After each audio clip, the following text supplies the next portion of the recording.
Shalom dan salam sejahtera kepada semua pemirsa televisi Gema Pengharapan dimanapun saudara dan saudari berada dan dapat memantau atau menyaksikan tayangan firman Tuhan pada saat ini. Kembali bersama dengan saya, Pendeta Joseph Ringo. Saya ingin mengajak kita untuk melihat bagaimana sebuah kebesaran iman membentuk kehidupan anak-anak Tuhan di permukaan bumi ini. Saudara-saudaraku yang dikasihi Tuhan, saya ingin mengajak kita untuk membaca sebuah perikop dalam firman Tuhan di dalam Alkitab ini, dalam Perjanjian Baru, dalam Matius pasal yang ke-15. Pemirsa yang berbahagia, saya ingin mengajak saudara untuk membuka Alkitab saudara, dan kita buka di halaman 20 atau halaman 21 dalam Alkitab Perjanjian Baru. Mudah-mudahan halaman Alkitab saudara dengan saya sama. Oleh karena itu, satu cerita mengenai seorang perempuan Kanaan yang percaya. Saya bacakan dulu, kemudian nanti kita akan melihat bagaimana keajaiban-keajaiban iman dalam peristiwa ini. Mulai dari ayat 21. Lalu Yesus pergi dari situ dan menyingkir ke daerah Tirus dan Sidon. Maka datanglah seorang perempuan Kanaan dari daerah itu dan berseru, "Kasihanilah aku ya Tuhan, anak Daud, karena anakku perempuan kerasukan setan dan sangat menderita." Tetapi Yesus sama sekali tidak menjawabnya. Lalu murid-muridnya datang dan meminta kepadanya, "Suruhlah ia pergi." Ia mengikuti kita dengan berteriak-teriak. Jawab Yesus, "Aku diutus hanya kepada domba-domba yang hilang dari umat Israel." Tetapi perempuan itu mendekat dan menyembah dia sambil berkata, "Tuhan, tolonglah aku." Tetapi Yesus menjawab, "Tidak patut mengambil roti yang disediakan bagi anak-anak dan melemparkannya kepada anjing." Kata perempuan itu, "Benar Tuhan, namun anjing itu makan remah-remah yang jatuh dari meja tuannya." Maka Yesus menjawab dan berkata kepadanya, "Hai ibu, besar imanmu, maka jadilah kepadamu seperti yang kau kehendaki." Dan seketika itu juga anaknya sembuh. Saudaraku yang dikasihi Tuhan, saya pernah membaca perikop ini berulang-ulang. Dan saudaraku, perikop ini dicatat dalam 2 buku Injil dari 4 yang disebut buku Injil. Dalam 2 buku Injil itulah yang disebut buku Injil Markus pasal yang ke-7 dan juga pasal yang ke-15 ini. Dengan kata lain, cerita ini pasti dikenal baik di kalangan itu. Karena 2 penginjil, 2 penulis Injil mencatatkannya. Lalu apa yang kita dapat tangkap di sini? Apa pelajaran yang sedang disampaikan oleh perikop ini kepada kita? Yang pertama, saya menemukan ada satu hal yang tidak biasa dalam diri Yesus. Ada satu yang tidak biasa dalam diri Yesus. Apa yang tidak biasa itu? Yesus itu seorang yang lembut, seorang yang ramah, seorang yang bertabiat baik, yang memiliki sebuah cara berhadapan dengan banyak orang. Dan dia senang bergabung dengan banyak orang. Dia tahu menenangkan atau menyenangkan hati orang. Dan banyak para pelajar Injil belajar dari Yesus dalam bergaul. Karena Yesus itu ramah. Dia senang memberikan solusi terhadap setiap pergumulan orang. Tapi kalau kita melihat, saya tidak menemukan hal itu dalam perikop ini atau cerita ini. Saya menemukan Yesus itu seorang yang cuek di sini. Dan bahkan dalam satu pemberitaan atau satu ulasan yang disampaikan oleh beberapa orang yang agak sentimen dengan kehidupan Yesus, dia katakan bahwa Yesus memang bukan untuk orang selain Yahudi. Selain Yahudi bukan sasaran Yesus. Dan Yesus itu hanya untuk orang Yahudi. Di luar Yahudi tidak. Sehingga demikian seakan-akan Yesus itu bukan juru selamat dunia lagi, tetapi hanya untuk orang-orang Yahudi. Terlihat dari kata-kata yang disampaikan oleh Yesus, di mana dikatakan Aku tidak diutus kepada yang bukan anak-anak kerajaan itu sendiri. Saudaraku yang dikasihi Tuhan, apapun itu dan bagaimanapun orang bisa memberikan pemahaman atau tafsir terhadap pelajaran ini, tapi ada nilai berharga yang saya ingin sampaikan kepada kita. Dalam cerita ini, Yesus sedang menyingkir ke Tirus, ke Sidon. Saudara, kalau ingin tahu tentang Tirus, di dalam Alkitab catatan Yehezkiel dan Yesaya, Tirus ini disebutkan adalah sebuah kota besar di tepi pantai, kota pelabuhan, kaya, tapi penuh dengan kejahatan. Dan ibu itu tinggal di situ. Dengan kata lain, ibu ini adalah seorang yang tinggal di kota yang metropolitan dengan berbagai perilaku hidup yang tidak peduli dengan sesama barangkali. Kalau kita mencoba menilai. Sama seperti tinggal di Jakarta atau di kota-kota besar di dunia ini, di mana orang lebih selfish, lebih individualistis, lebih sekularisme, dan lain sebagainya. Barangkali nilai-nilai rohani tidak lagi menjadi sesuatu yang tampak pada diri orang itu. Mungkin itu boleh saja kita jadikan sebagai latar belakang ibu ini. Tetapi saya mau katakan kepada saudara dan saya adalah bahwa apapun itu, walaupun dalam catatan buku Yehezkiel dan Yesaya, kota ini adalah kota yang kemudian menjadi sebuah suntilan kepada sang iblis yang disebut Lucifer, oleh karena keangkuhannya, oleh karena kekayaan dagangnya, oleh karena kemegahannya. Kota yang terletak dengan sebuah laut yang luar biasa dan dikunjungi oleh banyak orang. Tetapi cerita ini tidak berakhir dengan cerita yang miris. Cerita ini berakhir dengan sebuah cerita yang begitu menakjubkan hati, yang sangat menyentuh saudaraku. Mengapa demikian? Ketika kita membaca lebih jauh, Yesus menyingkir ke Sidon. Dia ingin menghindarkan berbagai problema yang dihadapi di tanah yang disebut kelahirannya, atau kota yang menjadi pusat penginjilan, Yerusalem. Dan dia berjumpa atau menyusuri daerah Tirus yang berbatasan atau mungkin daerah yang dekat dengan Sidon, Tirus dan Sidon. Dan kemudian ditemukan banyak orang di sana. Dan ternyata boleh dikatakan bahwa sebenarnya dalam catatan berbagai orang atau berbagai pelajar Alkitab, di Tirus dan di Sidon ini bukan hanya orang-orang Kanaan saja yang hidup, tetapi orang-orang Yahudi juga banyak hidup di sana. Mereka berdagang di sana, mereka mencari untung di sana, dan mereka ingin untuk memulai kehidupan yang lebih baik di sana. Dan itulah makanya kata-kata Yesus itu mengatakan bahwa di dalam ayat itu disebutkan, ayat 24, aku diutus hanya kepada domba-domba yang hilang dari umat Israel. Boleh jadi Yesus sedang mau mengunjungi orang-orang yang ada di luar daripada wilayah Yerusalem dan ingin memberitakan Injil juga kepada mereka. Tetapi kita tidak boleh berhenti di situ. Sekarang kita lihat apa yang akan kemudian disampaikan dalam pelajaran ini adalah ketika perempuan Kanaan ini berseru, kasihanilah aku ya Tuhan, anak Daud. Satu hal yang luar biasa.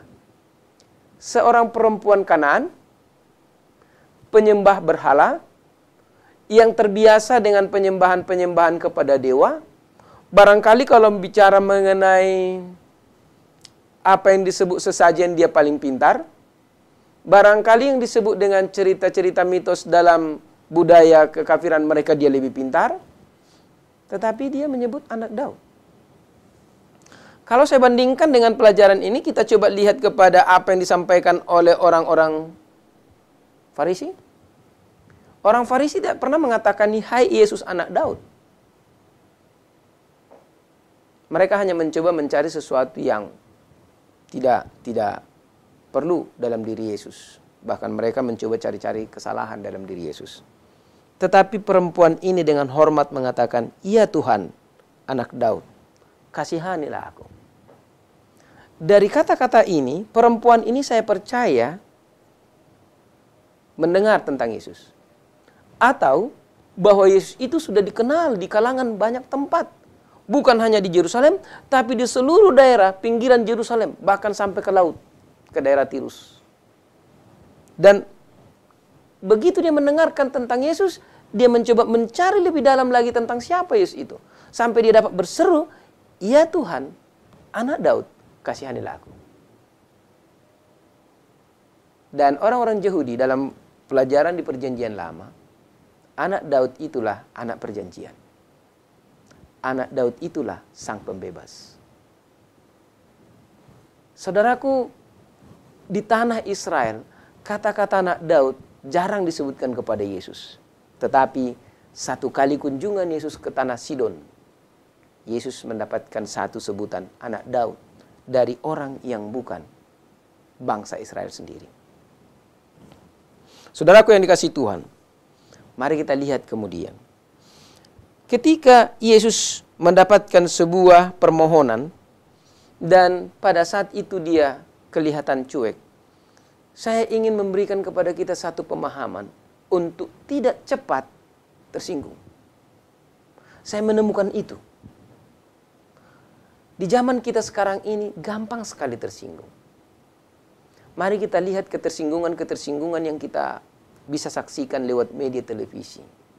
Para petinggi-petinggi negara ini, para orang-orang di legislatif, para orang-orang di eksekutif, para orang-orang di judikatif, setiap kata dibahas, setiap kata dieksploitasi begitu rupa. Sampai didampati ada kata itu mengandung kesalahan. Huruf demi huruf, bahkan mungkin karakter itu diubah lagi menjadi dot-dot atau titik-titik. Sampai ditemukan kesalahan. Tapi wanita ini, ketika Yesus cuekin, dia tidak diam. Saya ingin mengajak kita untuk melihat bagaimana itu di dalam Markus pasal yang ke-7.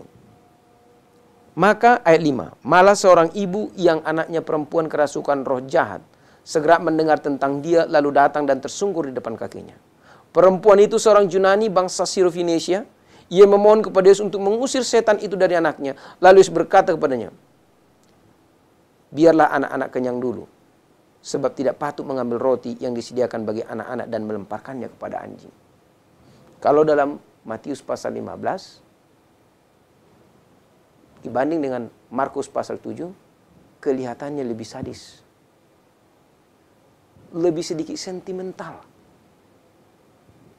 Saudaraku yang dikasihi Tuhan, wanita ini bisa menahan diri. Bagaimana dengan kita? Saya ingin mengatakan kepada saudara pemirsa dimanapun saudara berada, iman itu lebih dari sebuah perasaan. Iman itu bahkan lebih dari sebuah logika. Ibu ini dimenangkan oleh imannya. Mari lihat catatan Markus pasal yang ke-7. Apa yang dikatakan oleh Yesus terhadap ibu ini? Dikatakan ayat yang kemudian menjadi pujian. Ya. Dalam pasal yang ke-7 disebutkan di situ bagaimana dalam Matius pasal 15. Ada satu kata-kata yang luar biasa, ayat 28. "Hai ibu, besar imanmu, maka jadilah kepadamu seperti yang kau kehendaki, dan seketika itu juga anaknya sembuh." Di sini perikop ini hanya menyampaikan kepada kita tentang arti sebuah iman. Iman itu menggerakkan ibu ini untuk datang kepada Yesus. Dalam catatan Roma pasal 10 ayat 17, saya percaya ibu ini juga ada pada posisi ayat ini. Dalam Roma pasal 10 ayat 17 dikatakan demikian. Jadi iman timbul dari pendengaran, dan pendengaran oleh firman Kristus. Ibu ini telah mendengarkan tentang Yesus. Lebih dalam lagi dia mencari tahu tentang siapa Yesus itu. Sampai dia bisa menyebutkan dia adalah anak Daud. Dan akhirnya Yesus melihat suatu iman yang luar biasa dalam diri ibu ini. Saudaraku yang dikasihi Tuhan, para pendengar yang berbahagia. Ibu ini menunjukkan kepada kita sebuah keteguhan hati dan mengabaikan sebuah kata-kata pelecehan yang mungkin bisa terdengar oleh setiap orang. Saya percaya tidak semua orang bisa sempurna berbicara. Saya percaya tidak semua orang bisa secara komprehensif berbicara. Tetapi saya percaya bahwa setiap kata-kata mengandung pesan. Setiap kalimat-kalimat yang disampaikan mengandung pesan. Saya ingin mengajak kita untuk melihat kepada pesan, bukan kepada kata-kata.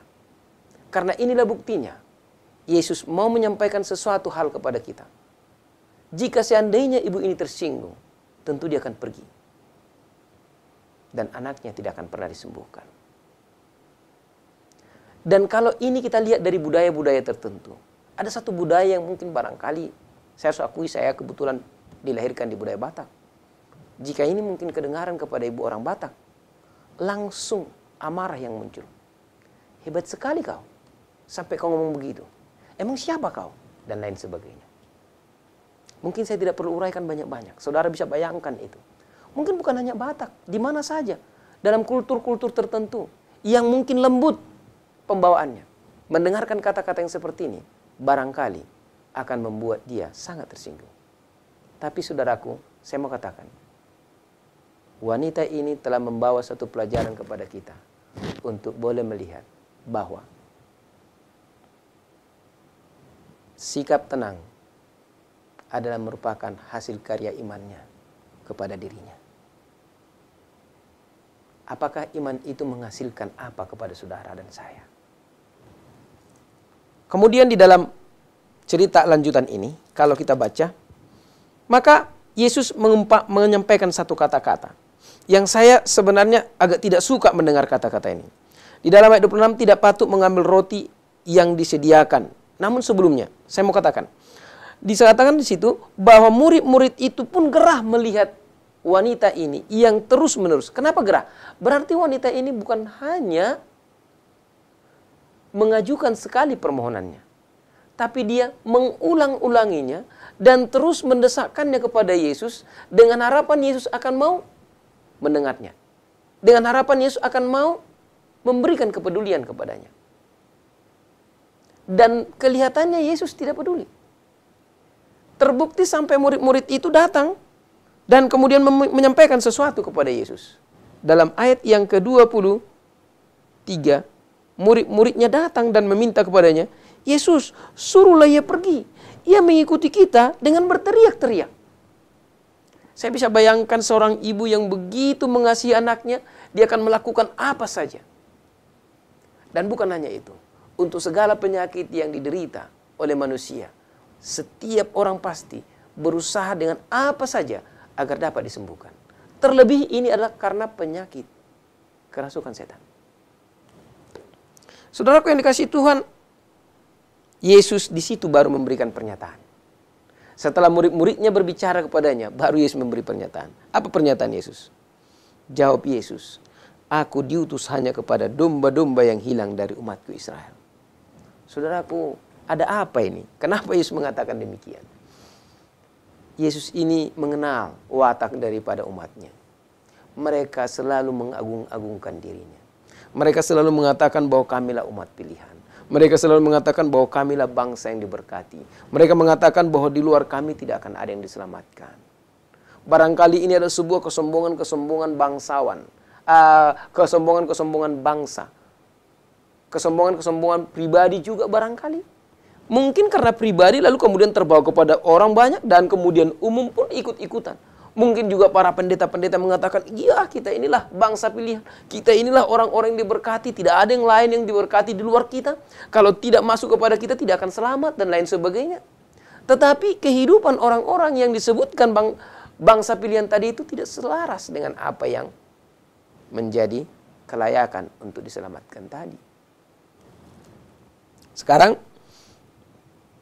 Yesus boleh jadi sedang menyindir mereka-mereka yang mengatakan, ya kami adalah domba-domba yang dikhususkan oleh Tuhan. Kamilah domba-domba gembalaan Tuhan.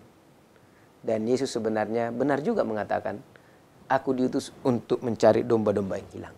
Karena ada dua domba yang hilang itu. Domba yang hilang di kalangan umat yang sudah lebih dahulu mengenal kebenaran itu. Dan satu lagi di kalangan orang yang belum mengenal. Namun demikian, kita tidak akan membahas mengenai siapa domba, siapa dan lain sebagainya. Tetapi di sini saya hanya mau ingatkan kita kepada satu keadaan di mana itu membawa satu persoalan. Apa persoalannya? Yang lain yang membaca seringkali tersinggung. Dan kemudian setelah perempuan itu mendengarkan kata-kata Yesus mengatakan demikian, perempuan itu menyambung lagi dengan kata-kata, Tuhan, tolonglah aku. Dan Yesus baru mengatakan kata-kata yang mematikan ini. Saya katakan mematikan atau memahitkan. Kata-kata yang pahit ini. Dikatakan tidak patut mengambil roti yang disediakan bagian anak dan melemparkannya kepada anjing. Saudaraku, pernahkah saudara merasakan kata-kata yang sedemikian rupa?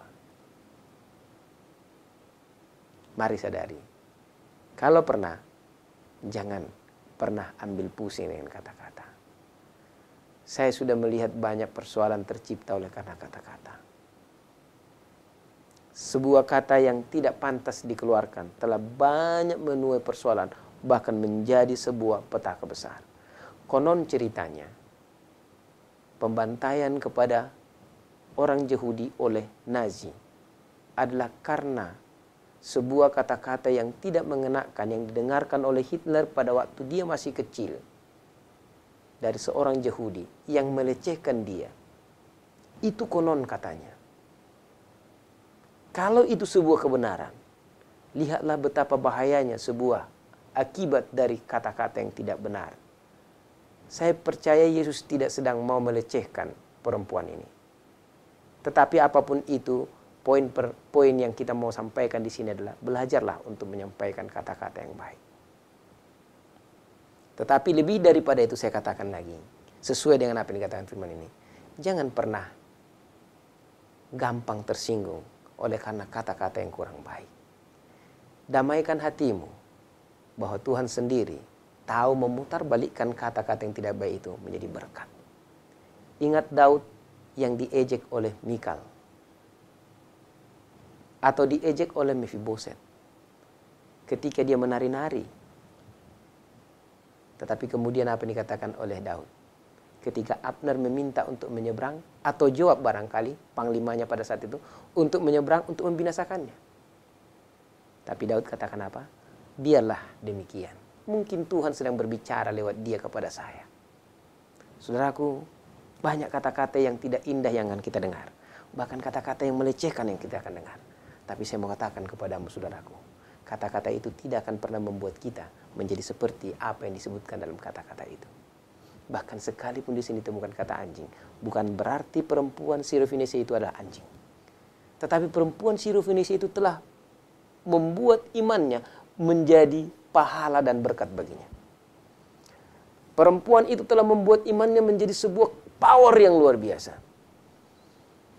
Dalam buku Ibrani pasal 11, saya ingin mengajak saudara sejenak untuk melihat Ibrani pasal 11. Bagaimanakah orang-orang yang karena iman berani menghadapi berbagai bahaya yang luar biasa. Dikatakan di dalam ayat 33 pasal 11, yang karena iman telah menaklukkan kerajaan-kerajaan, mengamalkan kebenaran, memperoleh apa yang dijanjikan, menutup mulut singa-singa. Ayat 34 kita sambung, memadamkan api yang dahsyat. Mereka telah luput dari mata pedang, telah beroleh kekuatan dalam kelemahan, telah menjadi kuat dalam peperangan, dan telah memungkul mundur pasukan-pasukan tentara asing. Iman. Iman, saudaraku. Saya kalau memberi definisi iman mungkin agak kurang pas dibanding dengan yang lain.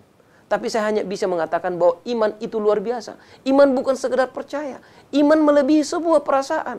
Jika perasaan ibu ini terganggu, mungkin dia tidak akan pernah bisa mendapatkan apa yang didambakannya. Iman juga melebihi sebuah logika. Bagaimana mungkin Nuh disuruh membangun sebuah batra di tempat yang tidak ada air, di pegunungan yang kemungkinan tsunami setinggi 50 meter pun tidak akan dapat mencapainya. Tetapi Nuh lakukan. Bagi dia tidak perlu bertanya. Matius sang pemungut cukai, ketika Yesus berkatakan ikut, dia tidak bertanya logika apa yang membuat saya harus ikut. Begitu banyak harta, mau kemana ini semua? Iman adalah sebuah keyakinan yang luar biasa. Keyakinan di mana saya meletakkan semua problema hidup saya, semua apapun itu, ke tangan Sang Juru Selamat yang memastikan kita dalam kehidupan yang kekal. Saya masih mau bacakan dalam Ibrani pasal 11 itu. Di dalam ayat yang selanjutnya, supaya kita bisa melihat bagaimana disebutkan ada ibu-ibu di sana. Mari perhatikan. Ayat 35. Ibu-ibu telah menerima kembali orang-orangnya yang telah mati karena iman, saudara. Sebab dibangkitkan. Siapa ini? Perempuan yang di Sarfat. Janda di Sarfat. Perempuan Sunem di zaman Elisa. Telah bangkit anaknya oleh karena iman. Lalu kemudian tetapi orang-orang lain membiarkan dirinya disiksa dan tidak mau menerima pembebasan supaya mereka beroleh kebangkitan yang lebih baik. Ada pula yang diejek dan didera, bahkan yang dibelenggu dan dipenjarakan. Tetapi mereka semua keluar menjadi pemenang, saudaraku. Iman adalah sebuah hal yang kita harus miliki. Saudaraku yang dikasihi Tuhan, Yesus kemudian menyatakan kepada perempuan ini, karena perempuan ini menjawab kata-kata itu dengan begitu smart. Saya katakan begitu smart. Wanita dengan keteguhan hati yang luar biasa. Wanita yang tidak gampang tersinggung. Wanita yang fokus pada tujuan. Wanita yang tahu bahwa siapa yang disembahnya, siapa yang dikenalnya, siapa yang ditujunya, kepada siapa dia minta tolong. Kadang-kadang kita tidak tahu siapa kita minta tolong. Ketika kita bertemu kata-katanya yang tidak tepat, langsung kita pikir, orang ini nggak benar. Tapi perhatikan, jawaban wanita ini begitu luar biasa. Ayat 27 pasal 15 buku Matius. Benar Tuhan, namun anjing itu makan remah-remah yang jatuh dari meja tuannya. Artinya remah pun itu masih makanan, dan kalaupun itu makanan, kalau masuk ke dalam tubuhnya pasti akan memberikan faedah. Kalau kata remah itu adalah berkat, saudara bisa bayangkan, berkat itu kalau diterima akan menjadi apa? Solusi atau kesembuhan. Dan Yesus berkata, maka Yesus menjawab dalam Matius pasal 15 ayat 8 dan berkata kepadanya, hai ibu, besar imanmu, maka jadilah kepadamu seperti yang kau kehendaki. Dan seketika itu juga anaknya sembuh. Saudaraku, yang dibutuhkan dari seorang Kristen sejati adalah iman. Tidak ada yang lain. Iman itu akan menuntun kita untuk lebih dekat kepada Tuhan. Iman itu akan membuat kita meletakkan hidup kita di tangan Tuhan. Iman itu akan membuat kita tidak meragukan kuasa kebesaran Tuhan. Iman itu akan membuat kita mampu menghadapi kematian sekalipun. Bahkan kita harus mati sekalipun, kita akan mati dengan penuh ketenangan di hadapan orang-orang yang ingin mengambil nyawa kita. Oleh karena iman. Seperti yang dikatakan dalam Ibrani pasal 11 ini.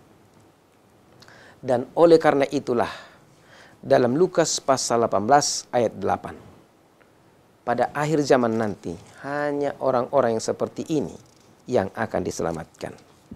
Mari kita lihat di dalam Lukas pasal 18 ayat yang ke-8. Bagian terakhir.